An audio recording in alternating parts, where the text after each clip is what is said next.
Hello guys, আসসালামু আলাইকুম। আশা করি সকলে অনেক ভালো আছেন। বিকাশের মাধ্যমে সিটি ব্যাংক থেকে কোনো প্রকার কাগজপত্র ছাড়াই সর্বোচ্চ 20,000 টাকা পর্যন্ত লোন নিতে পারে সকল বিকাশ ব্যবহারকারীরা। কিন্তু অনেকেই পর্যাপ্ত পরিমাণের লেনদেন করার পরেও লোনের সুবিধাটি পাচ্ছেন না।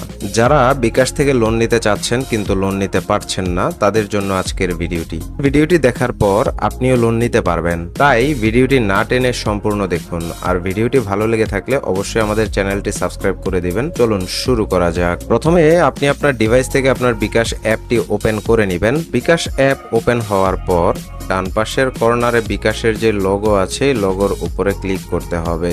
লোগোতে ক্লিক করার পর এখানে আপনি দেখতে পারবেন ইনফরমেশন আপডেট নামে একটি অপশন আছে। এই অপশনে ক্লিক করে আপনার এনআইডি কার্ড অনুসারে যে তথ্যগুলো আছে এই তথ্যগুলো আপডেট করে নেবেন। তারপর পুনরায় বিকাশ লোগোতে ক্লিক করে নমিনি আপডেট এই অপশনটিতে ক্লিক করতে হবে। তারপর নমিনি আপডেট এই অপশনে পুনরায় ক্লিক